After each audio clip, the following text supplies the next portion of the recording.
I'm Blake Berman. This is The Hill on NewsNation. We're going in. That was the message today from President Trump, suggesting National Guard troops could soon be heading to Chicago. These were people from Chicago. Please, we need help.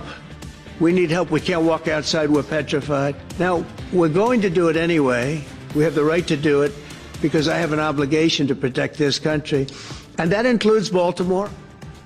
The president also suggesting that's not the only major American city on his radar. Is the National Guard about to be Baltimore bound as well? Plus, what will the president do about Vladimir Putin? The commander-in-chief teasing a major reveal here in the coming days. And as he spoke from the Oval Office today, Congress returned to the Hill. Their first order of business, the Epstein files, when they could be released. Also tonight, opening the door. Will the Trump administration soon declare a national emergency on housing? Why one top cabinet member suggests that might be around the corner. But first tonight, here from the Hill, the Windy City windup. President Trump not saying when, but he didn't make it sound like it's an if either when it comes to the National Guard and federal involvement in Chicago. Speaking from the Oval Office today, the president saying it is his obligation to protect the people of Chicago and employing the Illinois governor to join his own viewpoint. I would love to have Governor Pritzker call me. I'd gain respect for him and say, we do have a problem and we'd love you to send in the troops because you know what? The people, they have to be protected.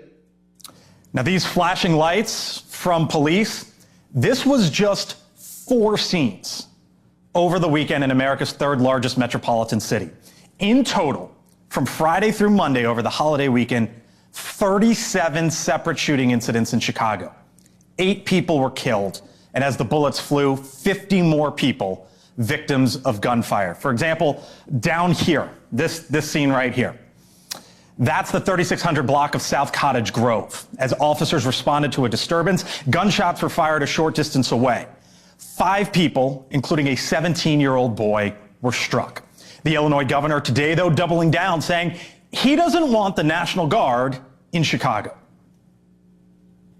First, I want to address the president's unhinged remarks a few minutes ago, begging me to call him. No, I will not call the president, asking him to send troops to Chicago.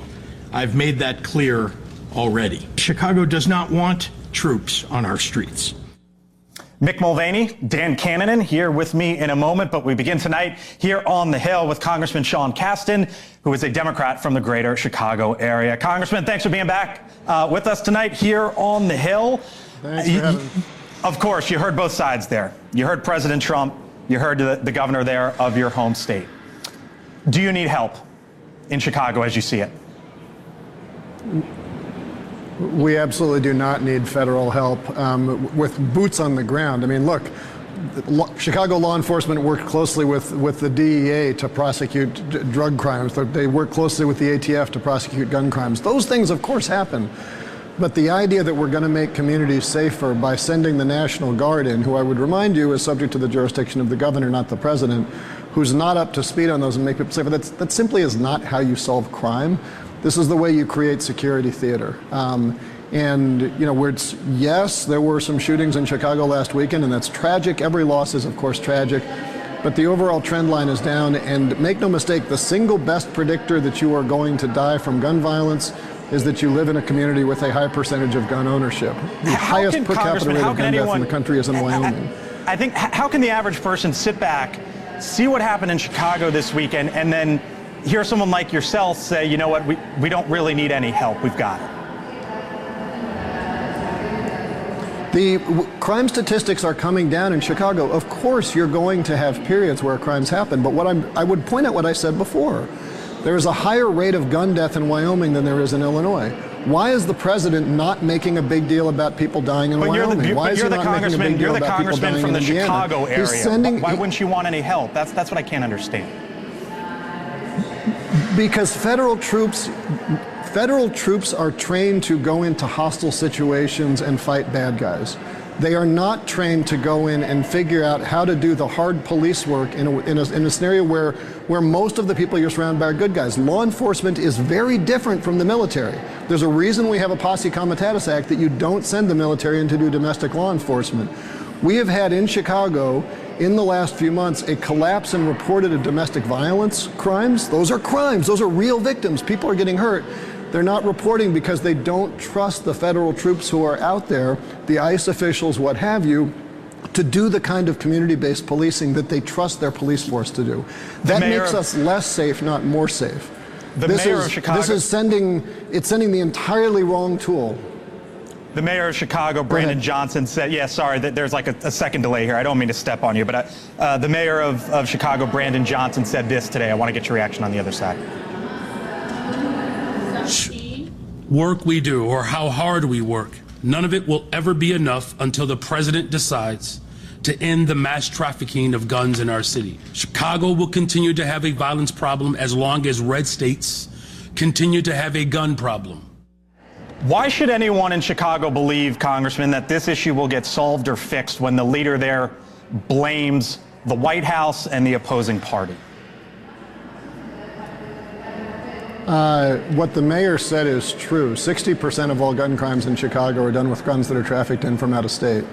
What the White House has done is made it much harder for us to identify those guns and traffic those guns. If you go to the ATF right now in Morgantown, West Virginia, you will find ATF officers who are taking all their time digitizing records and eliminating any identifying information about who the person was in that record so it can't be searched in an electronic database.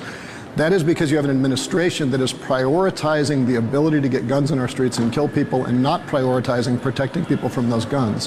What the mayor said is absolutely right. If the federal government is going to do something about gun crime in Chicago, we need to address gun trafficking rules. I've actually tried to pass a bill, I've introduced it for the Gun Trafficker Detection Act, that would say that anybody who loses or misplaces a gun has to report that it's been lost, and if they don't, they'd be liable for those crimes. I haven't gotten any Republicans to join me in co-sponsoring that. Why wouldn't you? If we're being told that guns don't kill people, people kill people, why aren't we cracking down? Why are we not allowing the ATF to track that information? And I don't always agree with the mayor of Chicago, but on this one, he is exactly right. All right, Sean Casten, Democrat there from the greater Chicago area, with us tonight here on the Hill. Thank you, sir. We'll talk to you again. Joining me now, Mick Mulvaney, NewsNation contributor, former Trump White House chief of staff, and Dan Cannon, former Battleground States director for both the Biden and Harris campaigns. Hello to you both. Happy Tuesday. Hope you had a nice weekend. You sat back there with your hands folded. Why? You know, from a political standpoint, I know there's a lot to talk about from a practical standpoint, a substantive standpoint. From a political standpoint, that's a disaster. You can't do that. What I heard was... Well, you just heard from the Congress. We are underreporting domestic violence because the victims are afraid that the untrained federal workers won't do the community policing necessary to solve the problem. Wrong. That you just lost every single person who cares about domestic violence. That's psychobabble. That's a talking point. Agree with that or no? It was a little too wonky for my taste. Look, I think Democrats have to come in and say very clearly, crime is a problem in big cities. It's also a problem in Louisiana and Arkansas and certain Wyoming, as the congressman pointed out, but it's a problem. Even though it's been going down for several years, it's a problem. But here's the thing, Blake, that I think the mayor tried to say, and I think Representative Casten was trying to underscore, is that federal troops are not designed to be law enforcement agents on the ground. ATF, DEA, city police, county police, state police have that jurisdiction and that training. And there is a very prescribed and smart way to get tough on crime and go after drug traffickers, go after the drugs. In Chicago, all those murders and killings are happening on the south side. Isn't there a value, Dan, though, to sometimes just a show of force? Don't you just feel better and safer if you see people on the street? I feel safer at Union Station just by having the police there. I don't care if they're trained in law enforcement, if they know how to report domestic violence. And there's an alternate reality that we don't live in right now, where the president wants to actually partner with these cities and these states. And he calls them and says, hey, I want to get tough on crime. You want to get tough on crime. How do we do this together? And if you actually had that partnership, you know what you wouldn't do? Is cut $500 million in ATF agents, 2,000 personnel. You wouldn't cut $1 billion in the state budget of Illinois, which is going to force them to cut law enforcement personnel on the ground. And then, without talking to anyone in the state, send in your guys to walk around and talk and have uniforms around monuments instead of actually going after the guns and the drugs. But if you want to be president of the United States, and Pritzker's thinking about it, Newsom is thinking about it, you know what happened to Gretchen Whitmer just for going in the Oval Office? If what you just said happens and Donald Trump says, hey, look, guys, I know we've been fighting in the past. Can I help you? Can I send you some folks? They're still going to say no, because if they say yes, it reduces the chances of them winning a Democrat primary. By the way, the president today suggested Chicago is not the only one. Baltimore could be next. Roll it. No federal troops in the city of Chicago.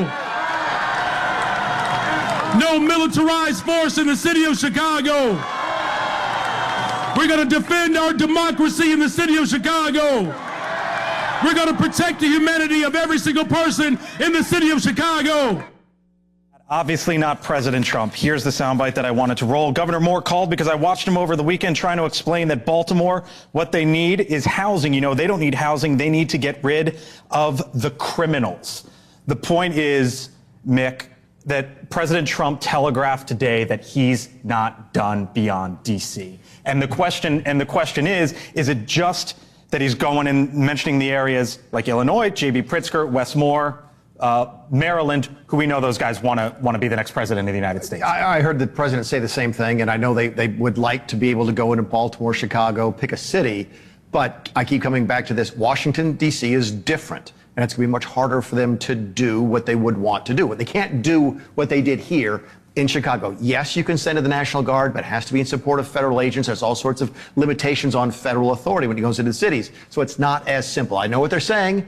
And I think one of the reasons you heard him say he didn't commit to a timeline is I don't know if they know how to do it. Why didn't he commit to a timeline? Because I don't think they figured out how to do it yet. When do you think that time? When do you think it happens? I got to think they're working on it. I mean, some of this is going to get worked out in the courts, which is where it should get worked out. Does the president have authority to do X, Y, and Z? That's one of the reasons we have courts. But I don't think it was much easier to do here. I think they're hoping they send a message by what they did in Washington, D.C., but I don't think they're ready to do the same thing. Thanks, guys. See you later in the show.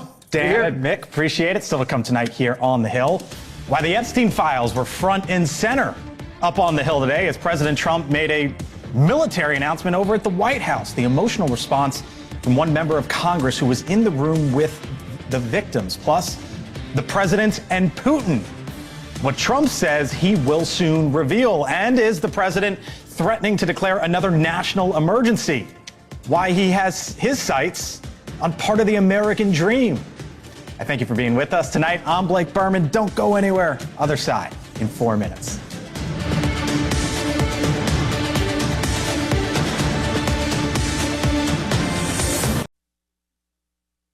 And headquarters will move to the beautiful locale of a place called Huntsville, Alabama, forever to be known from this point forward as Rocket City.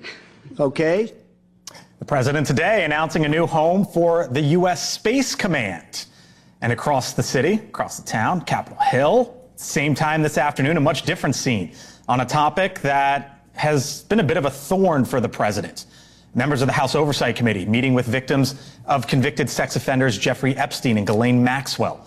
The South Carolina Congresswoman Nancy Mace leaving the meeting visibly upset, saying later that as a survivor herself, the victims' stories were hard to hear. The House now set to vote this week on a resolution directing the House Oversight Committee to continue investigating the case. And just moments ago, announcing the release of new records the committee received from the Justice Department. It comes as some members push for a vote that would force the administration to release more files. The House Speaker, Mike Johnson, earlier today. We want to bring justice to every single person who is involved in the Epstein evils or the cover-up thereof, but we also want to be equally certain that we protect the innocent victims. So are we hearing dueling voices from the White House and the Hill? With me now, Congressman Mark Harris, Republican from the great state of North Carolina. Congressman, thanks for being back with us. Hope you had a nice summer break. You and your colleagues are back here in Washington. I couldn't help but notice the president having that event in the Oval. Congress is back, and then all of a sudden it's Epstein all over again. Is that just going to consume the attention in this town? Well, I certainly hope it doesn't continue in this town. I think that we need to get to the bottom of it. We need to do the things that we need to do as Congress. There's a lot of steps that are already taking place. I find it fascinating that my colleagues on the other side of the aisle want to talk about Epstein over and over and over again because the reality is that they had 4 years under the Biden administration to talk about this. And really, I think it's playing politics. I think we need to get back to the business at hand. The president's getting a lot of wins, and I think that disturbs my colleagues on the other side. So the reality is, Congressman, create somewhat of a distraction. The reality is, I saw the House Speaker, Mike Johnson, before the cameras talking about this today. So this is front and center. Sure. And it begs the question, how does this end and when does this end? Do you think the files get released by the end of the year? Well, I think that the information is still coming out. I mean, there's over 34,000 pages of documents that have been placed in the hands of the Oversight Committee at this point. President Trump has instructed Attorney General Pam Bondi to give whatever information that she can give legally. I think we all want to get to the bottom of this. We all recognize that Jeffrey Epstein was probably one of the worst pedophiles in our history. And all of us want to make sure that those that were associated with him, that were involved in any of this criminal activity as a pedophile, are held accountable. And we all believe that. But I think we've got to make sure that we follow the processes in place. And as you heard, Speaker Johnson did speak to it because we've got a situation we're dealing with here on the House floor. We have an opportunity to follow the process. And I think that's exactly what's going to happen. So more information is forthcoming as it continues to see. The president wants a crime bill. Does that get done? Oh, I hope it does. I think when you look at what has happened with crime in D.C. Over the last 3 to 4 weeks, I think it's something that we definitely want to see get done. The steps that have been taken in D.C. are providing an example or a role model. Over 1,600 arrests, over 159 illegal guns seized. That's something that all of us ought to be celebrating. And even from what I understand, 4 missing children have been rescued. So what's happened here in D.C., I think, has really made a great, great message that can go to all of our municipalities across the country. And now we just got to begin to see how that plays out. So the conversation is happening. 81% of the American people have said crime is a major problem in this country. And I think the appetite is ripe for us to begin to have that conversation. Mark Harris, Republican, North Carolina, with us once again. Thanks for being here on the Hill tonight. Talk again soon, sir. Thank you for having me. Of course, with me now, Mark Short, former Chief of Staff to Vice President Mike Pence, and she is the national political reporter for The Hill, Julia Manchester. Mark, Julia, hello. Hello. I couldn't help but notice, right, like the president wanted to get on message with the Space Command today and the big announcement, and it was the exact same time as they're doing all the Epstein stuff up here on the Hill, and I guess it begs the question, Mark, of how much this is going to consume Congress and what's going to be able to get done going forward here. Well, look, the president has an enormous capacity to be able to change the news cycle, and he does it very effectively. I think the White House probably hoped that when they delayed this, that through the summer they created a lot of news throughout August and sort of pushed the Epstein story back down. But, you know, they're the ones that sort of lit this flame. There were plenty of J.D. Vance interviews of promising to release them, Pam Bondi interviews promising to release them, and then basically coming up with the notion that there are no files and incredulous stories that they're really Jim Comey and Biden created. And so they've sort of created this, and I don't think it's going to go away until they actually release the files. I mean, look, I think this is going to continue to be a thorn in the president's side going forward. However, you know, it's something he has to address. He has to address. The Republican Party has to address it. There's a large portion of the MAGA base or the conservative Republican base that, you know, wants these files released and wants more files, wants them released and to be as transparent as possible. But the question is, are they going to be satisfied with this first trove of files or the other troves of files? I mean, we have to understand, like, some information may be redacted. redacted, our names taken out, et cetera. So this may be something that won't go away for the president. What are you watching going forward here? Because you got the president talking about a crime bill. They got the government funding battle. Another few months left of the year. What are you watching? I mean, I think government funding is huge. I mean, that's going to be a big obstacle for Republicans in Congress. We saw Johnson, get over that hurdle, a hurdle that a lot of people didn't think he would be able to get over earlier in the summer with the mega bill. But government funding is that next step. They can't do it, at least in the Senate, without Democrats. So that's something to look out for. I think government funding has been a battle for us for quite some time. I think it's interesting that the White House has already signaled their support of a continuing resolution. And so I actually think they'll get past this. I think the bigger issue will be later in the fall. I think the administration is anxious to fight the Impoundment Act. And so we're fighting over this rescissions package, $5 billion. I think it pales in comparison to what they want to do in rescissions later. I don't think there's going to be a crime. Yeah, you're bearish on that. No, there's no chance. But I think no chance? No chance. But it's a good issue for the president to keep bringing up. Like if Democrats keep getting bit back in a corner and saying, hey, really crime isn't that big a deal in Chicago, it's not that big a deal in Los Angeles, this is a great political issue for the president. But with this thin a majority, I mean, getting the one big beautiful bill was the legislative vehicle for this year. It's not another big bill like that's not going to happen. Mark, see you later in the show. Julia, thanks for coming on in. Thank you. Appreciate Thanks for having it. me. Get you later in the week. All right, still much more ahead. Here on the Hill, Putin, Xi, Kim Jong-un. How about that group? Why all of a sudden they came together and what the president could be doing about it when the Hill returns.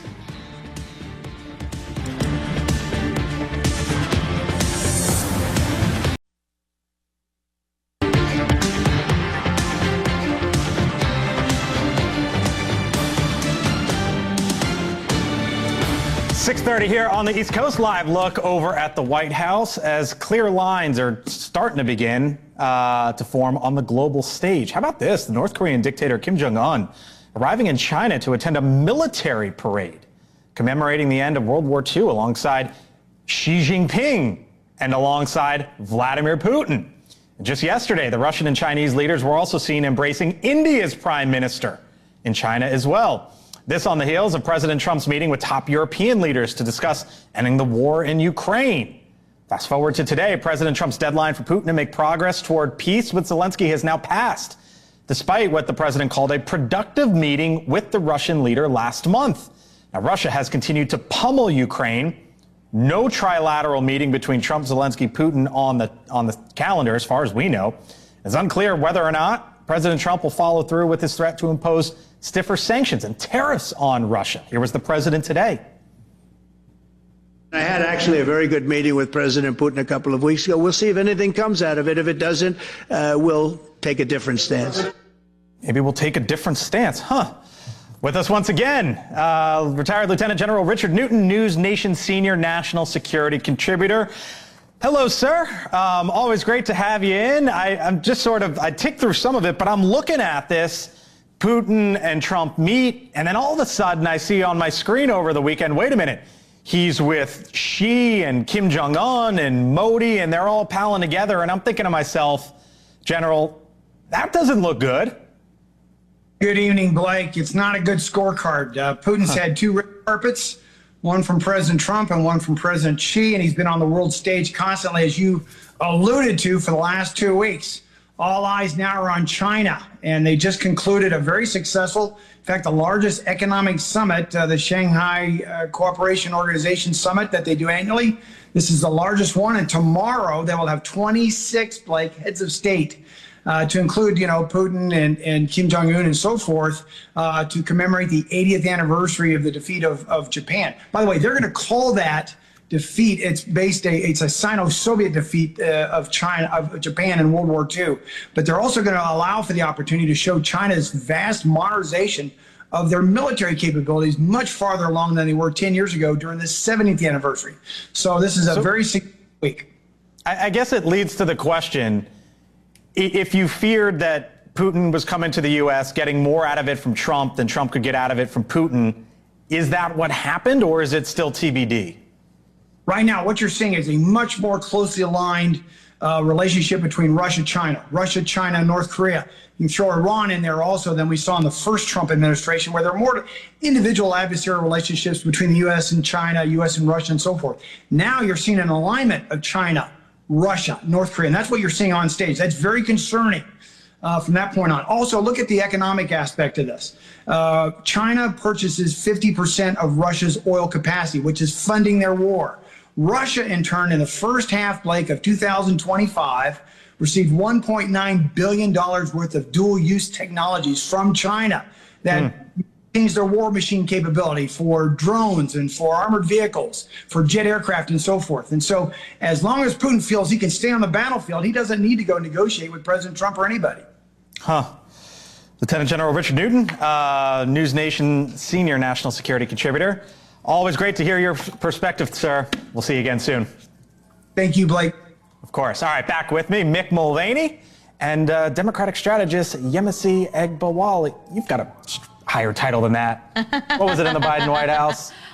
Chief of Staff to the White House Press Office. There we go. That's a lot better. Mick, decode this for me. Tee up the first soundbite if we can, because here's what the president said today. Have you spoken with President Putin? Yeah, I don't want to. I have learned things that will be very interesting. I think in the next few days you'll find out. Will there be any consequences if there isn't some type of announcement of a meeting with President Putin and President Zelensky? Yeah, and what could those consequences be? We're going to see what happens. We're going to see what they do and what happens. I'm watching it very closely. You saw what I just laid out there with the general, and then we get this from the president today. Yeah, they got nothing. What the general said is absolutely right, which is Putin is now of the mind that he's going to get a better deal by staying on the field than he is by going to the table. And this is diplomacy 101. This is sort of peace negotiations 101. No one cuts a deal at the table until they think they get a better deal at the table than they do at the field. And right now the White House knows that Russia still thinks that Russia thinks they're better off by staying in the field, and they don't know how to change that dynamic. It strikes me that you say they've got nothing. They don't have, look, I could take you literally or figuratively. A couple weeks ago, what do we have? We had Trump and Putin meeting on a Friday. Okay, good news. I took that as a good sign. Monday, all the European leaders here. That's progress. We're moving relatively quickly towards something, right? And then what happened? Absolutely nothing. And with every passing day that goes by, that there's not some more dramatic development, it makes it less likely that it's absolutely going to happen. Yeah, I mean, from a messaging standpoint, it's been interesting to see how stronger together plays better than divided we fall. I think if President Trump is watching these leaders meet, he's looking at it from the outside perspective. He thought that he could control them like chess pieces, and it's showing that he cannot. India's messaging on this has been really interesting. The papers have reported the meeting with Modi and Putin as a meeting of defiance. And that to me says that maybe they are stronger together. I mean, Trump said something today in the press conference I thought was interesting. He said, a very good relationship with Modi, which was a true statement. Howdy Modi. I remember that in the first term when he came over here, there was a big thing. I was heavily involved in setting that up. And then Trump actually went to India right before COVID. It was, I think, at the last trip he took before the world shut down. They had a great relationship. And when Trump says today, I've got a great relationship with Modi, I'm sitting there wondering to myself, you know what? I had some great relationships with girls when I was younger, but they didn't like me very much. It sort of takes two to tango. Right. I'm not sure Modi is there right now. Agreed. I obviously worked with Modi when we hosted them for the state dinner and the visit during the President Biden's administration. And the thing is, if you treat people with respect, they'll get along with you. I think what he's done is tried to little brother world leaders who have been at it a lot longer than he has. I don't know if I get the little brother thing. I do get why he's doing it. I think he's really upset about the oil. He wants to try and choke off Russia's economic lifeline so that they can't afford to continue to do the war in Ukraine. Again, do I get a better deal in the field or at the table? If I run out of money, then I want to run to the table. And India is helping Russia with money by buying oil. So I think his motivations are correct. It's just not working out right. Give me Trump's next move here. He's got to figure out a way to break this. I mean, right now, if there's four major sort of players in the world right now, it's five. Okay, it's us, Europe as a group, Russia, China, and India. Who's with us right now? I mean, the Europeans were here, but they don't, it's kind of a tenuous relationship. I thought that Trump was going to try and cut a deal to get closer to China to sort of isolate Russia. And it's not working out. I thought he'd get closer to India to try and isolate Russia. That's not working out. He needs to change the dynamic because right now, until something dramatic changes, nothing's going to change. That means this war in Ukraine continues. All right. Hang around if you don't mind. Other side of the break. In his own words today, President Trump just may, declare a housing emergency. Think about that for a second. A National housing emergency. Is the president on to something here? If that's even the case, what does that even look like? We'll get into it. Other side.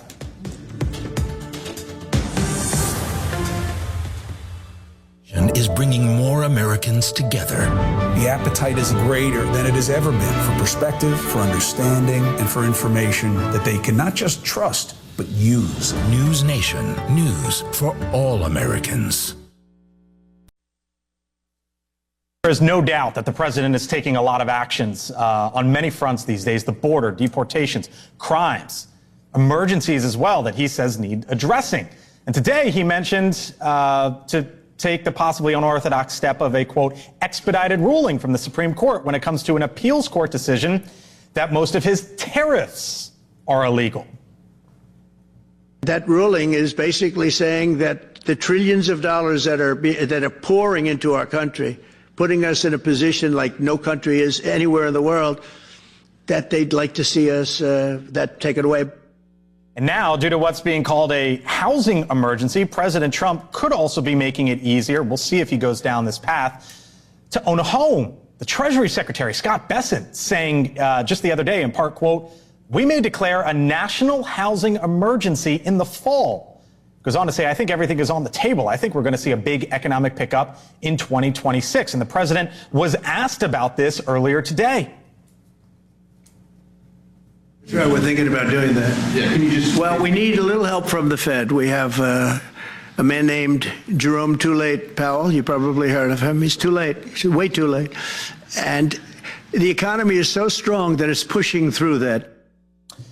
But what would a housing emergency even look like? The details there sort of fill in the blank at this point. Full panel here with me now. Mick Mulvaney back with me once again. So too is Mark Short, former chief of staff to Vice President Pence, director of legislative affairs in the first Trump White House.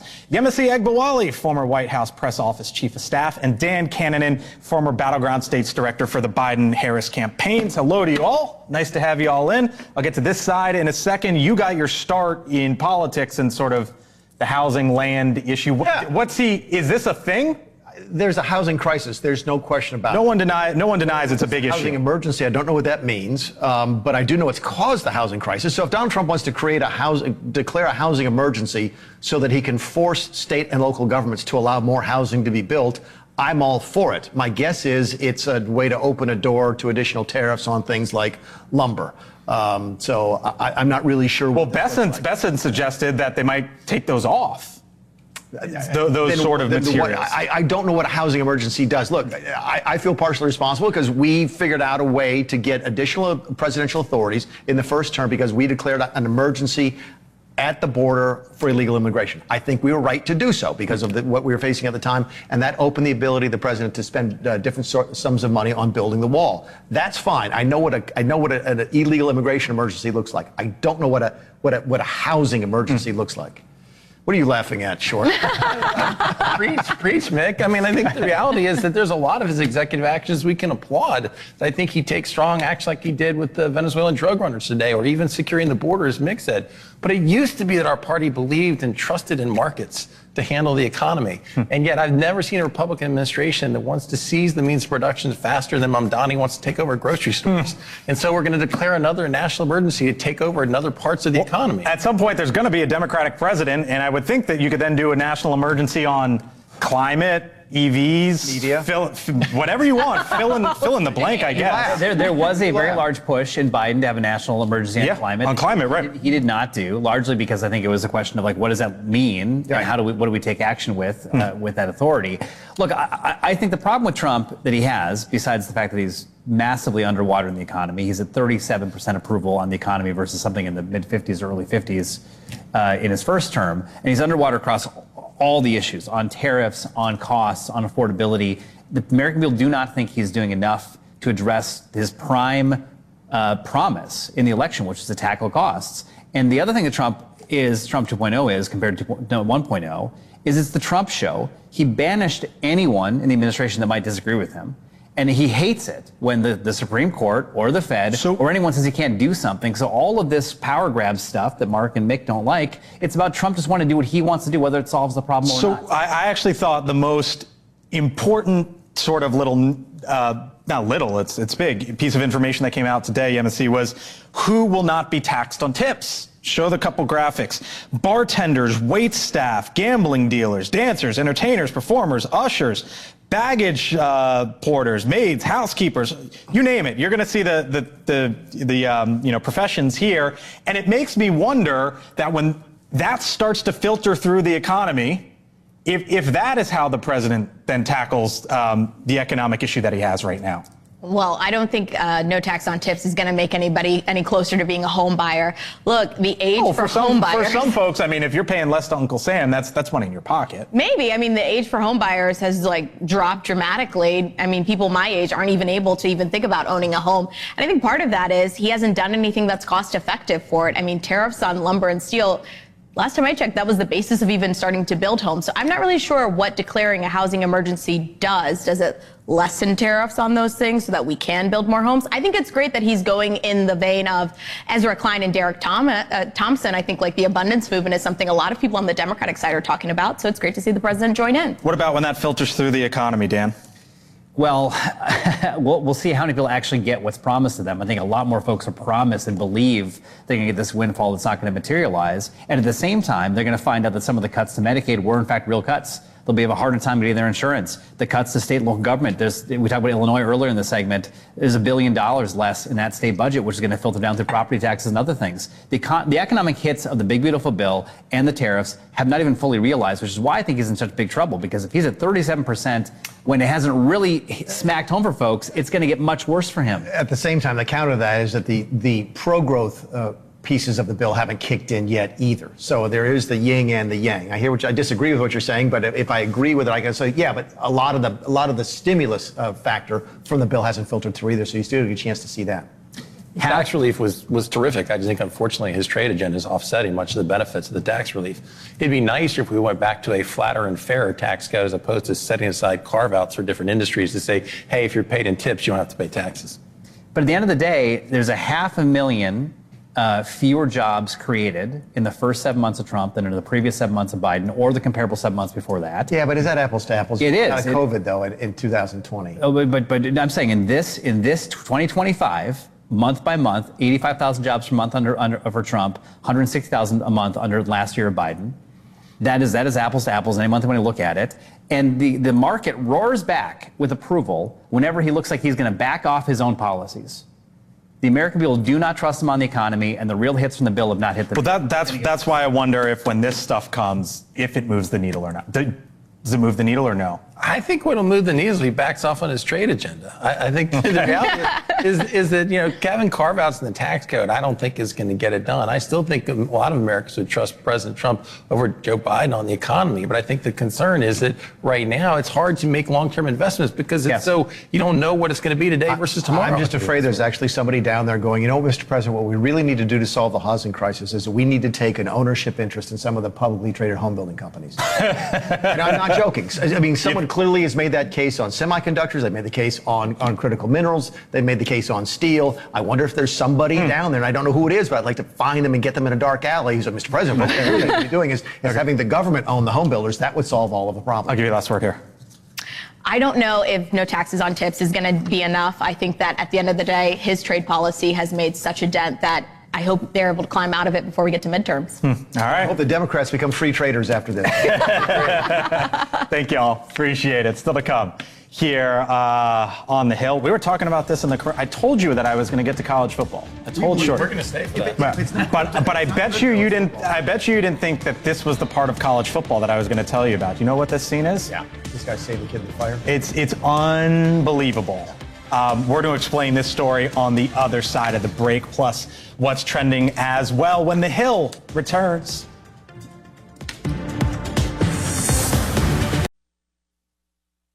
She'll speak live to the FDA Commissioner Marty Makary about President Trump's request for drug makers to, quote unquote, justify the success of COVID-19 vaccines. That's coming up right here on News Nation. All right, if you're just getting home tonight, trying to catch up on the big news of the day, here's some of the stories that are trending right now on thehill.com. This is something clearly that the White House is watching. China's Xi welcomes, quote unquote, old friend Putin Those two hanging around for the last couple days or so. How about this? A judge rules that Trump's use of U.S. military in L.A. is illegal.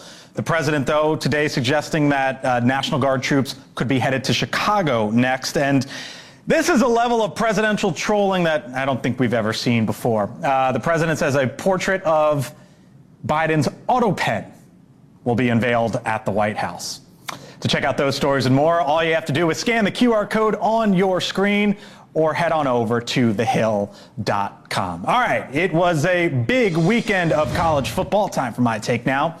Kicked off all over the country, and in some of the bigger headlines, for example, Bill Belichick's Tar Heels debut, total disaster. Oof. There could be a big trouble in Bama potentially. The perennial powerhouse just got rolled over by Florida State, you could say. On the bright side, though, my Wolverines, looks like the true freshman phenom QB Bryce Underwood is the real deal. However, the most meaningful moment didn't take place on the grass or on the turf, but rather the pavement. I want you to meet Larry Pickett Jr. He's a second-year cadet at West Point and a safety for the Army Golden Knights. He was in his car after his first game of the year, drove up to the scene of a car crash on the way back to campus from a family dinner. And that's when Larry and his father pulled an unconscious driver out of a smoking vehicle that had just crashed into a utility pole, knocking down a power line. They got the helpless driver to safely, and just moments later, this.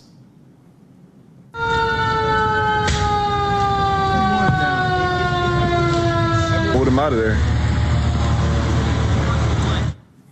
Pulled him out of there. How about that?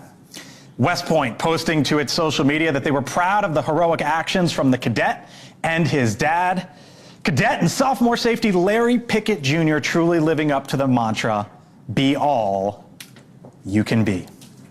I thank you so much for watching us tonight here on The Hill. I'm Blake Berman. We'll be back tomorrow. Hope you have a great one. I'll see you then.